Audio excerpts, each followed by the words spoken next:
अस्सलामुअलैकुम वरहमतुल्लाहि वबरकातुहू। Dear students, उम्मीद है आप सब खैरियत से होंगे। Today we are going to talk about exercise 3.2 question number 6। तो चलते हैं हम अपनी वीडियो की तरफ।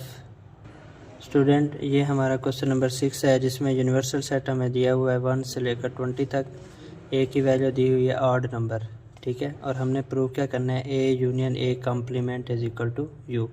तो स्टूडेंट, आपने सबसे पहले क्या काम करना है, लेफ्ट हैंड साइड में ए कॉम्प्लीमेंट लेना है, यानी यू में से ए की वैल्यूज़ को माइनस करना है, तो आपके इवन नंबर आ जाएंगे क्योंकि ऑड नंबर निकल जाएंगे। तो फिर उसको ए के साथ यूनियन लेंगे तो आपका आंसर आ जाएगा। चलते हैं, इसको सॉल्व करते हैं। ये देखिएगा स्टूडेंट, आपके पास सबसे पहले आपने लेफ़्ट हैंड साइड लेनी है, फ्रॉम लेफ़्ट हैंड साइड, उसमें है ए यूनियन ए कॉम्प्लीमेंट। तो ये हम प्रूव करेंगे। तो नेक्स्ट सबसे पहले हम ए कॉम्प्लीमेंट लेंगे, यानी यू में से ए को माइनस करना है। तो यू की वैल्यू 1 से लेकर 20 तक, माइनस ए की वैल्यू है 1 3 5 7 9 19 तक, यानी ये ऑड नंबर है। तो जब आप ऑड नंबर निकाल देंगे तो पीछे कौन से नंबर बच जाएंगे स्टूडेंट, इवन नंबर। तो ये आपका आ गया ए कॉम्प्लीमेंट। अब आपने ए का यूनियन लेना है ए कॉम्प्लीमेंट के साथ। तो ए की वैल्यू क्या है, 1 3 5 up to 19, union A complement की वैल्यू क्या है, 2 4 6 अप टू 20। तो अगर आप इन दोनों का यूनियन लें, ऑड नंबर और इवन नंबर दोनों का यूनियन लें, तो आपका आंसर आ जाएगा 1 2 3 अप टू 20, यानी ये वही यूनिवर्सल सेट आ गया। तो left hand side is equal to right hand side. फिर स्टूडेंट उसने कहा कि आपने ए का इंटरसेक्शन लेना है यू के साथ।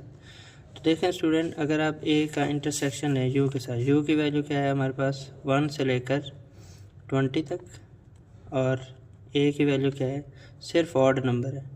तो आपको पता है स्टूडेंट, इंटरसेक्शन में जो दोनों में कॉमन होते हैं वही आते हैं। तो दोनों में कॉमन तो वही ऑड नंबर ही हैं, तो इसका मतलब ये वही सेट आ गया ये। तो ये भी प्रूव हो गया। उसके बाद उसने कहा कि ए और ए कॉम्प्लीमेंट का इंटरसेक्शन ले तो एम्प्टी आता है। तो हमारे पास स्टूडेंट ए की वैल्यू क्या है, ए की वैल्यू थी ऑड नंबर, ठीक है स्टूडेंट। इंटरसेक्शन ए कॉम्प्लीमेंट हमने निकाला हुआ है, वो इवन नंबर है। तो आप जानते हैं स्टूडेंट, ऑड और इवन में कुछ भी कॉमन नहीं होता, तो इसका आंसर आ गया एम्प्टी। तो ये तीनों चीज़ें प्रूव हो गई। ये शॉर्ट क्वेश्चन के लिहाज से बहुत इंपॉर्टेंट है। उसके बाद स्टूडेंट क्वेश्चन नंबर 7 पे आते हैं। ये हमारा स्टूडेंट क्वेश्चन नंबर 7 है। In a class of 55 student, 34 like play cricket, 30 like to play hockey, also each student like to play at least one of 2 games. How many student like to play both game. सबसे पहले हम इसका data बनाएंगे। तो ये student हमारे पास data है question number 7 का। उसने कहा है कि आपके पास जो टोटल स्टूडेंट हैं वो 55 हैं, उसमें से 34 क्रिकेट को पसंद करते हैं। तो स्टूडेंट, अगर आपको ए और बी में कोई इशू हो तो आप इसको याद करने के लिए क्रिकेट को सी कह लें आप, एन ऑफ सी 34, और हॉकी को आप एन ऑफ एच कह लें। Clear student. और फिर फार्मूले को आपने उसके मुताबिक डिज़ाइन करना है। तो फिर आप क्या लिखेंगे, n of C union H यानी क्रिकेट और हॉकी, एन ऑफ सी यानी क्रिकेट, एन ऑफ एच यानी hockey, n of C intersection H यानी क्रिकेट और हॉकी। तो आप देखें स्टूडेंट, उसने टोटल स्टूडेंट कितने लिखे हैं, 55। तो ये यूनियन में आ गया 55, और क्रिकेट को पसंद कितने करते हैं, 34, और हॉकी को 30। जब दोनों को करते हैं वो हमने फाइंड करना है।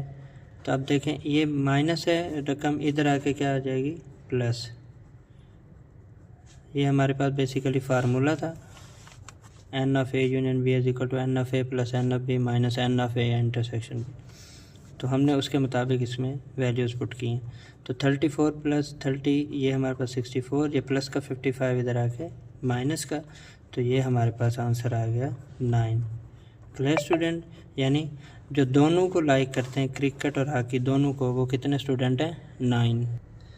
ये स्टूडेंट क्वेश्चन नंबर 8 है। In a group of 500 employees, 250 can speak Urdu, 150 can speak English, 50 can speak Punjabi, 40 can speak Urdu and English, 30 can speak both English and Punjabi and 10 can speak Urdu and Punjabi. How many can speak all the languages, तीनों languages जो बोल सकते हैं वो कितने student. तो अब आप देखें हमारे पास ये डाटा बन गया और मैंने एक फार्मूला बनाया।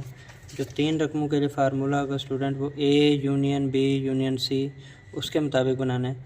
तो A हमारे पास उर्दू है, B इंग्लिश है और C हमारे पास पंजाबी है।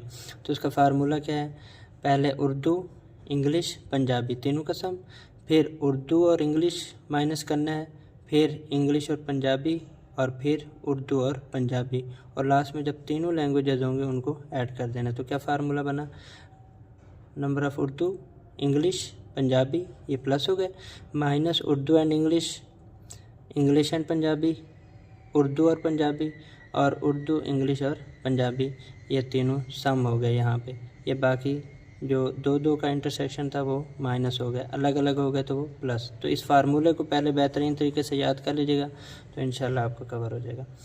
तो उर्दू इंग्लिश और पंजाबी टोटल जो हैं वो टोटल 500 हैं, जो सिर्फ उर्दू बोलते हैं वो 250 हैं, जो इंग्लिश बोलते हैं वो 150 हैं। जी स्टूडेंट, तो आप ये देख सकते हैं मैंने ये डाटा पुट किया उसी फार्मूले में। ये उर्दू के थे, ये इंग्लिश के, ये पंजाबी के, जो दोनों इंग्लिश और पंजाबी बोल सकते थे। उर्दू और इंग्लिश के 40 हैं, इंग्लिश और पंजाबी के 30 हैं, और उर्दू और पंजाबी के 10 हैं, जो तीनों बोलते हैं वो हमने फाइंड करना है। तो अब आप 450 में से 80 को माइनस करें, कितना होता है स्टूडेंट, तो वो स्टूडेंट होता है 370। जब आप इसमें से 450 को 80 में से माइनस करें, 450 में से 80 को माइनस किया 370, वो प्लस का उधर जाके माइनस, तो 500 में से 370 को माइनस करें तो स्टूडेंट क्या आता है, वो आता है 130। तो इसका मतलब वो जो तीनों लैंग्वेजेस बोलते हैं उर्दू इंग्लिश और पंजाबी, वो टोटल कितने हैं 130।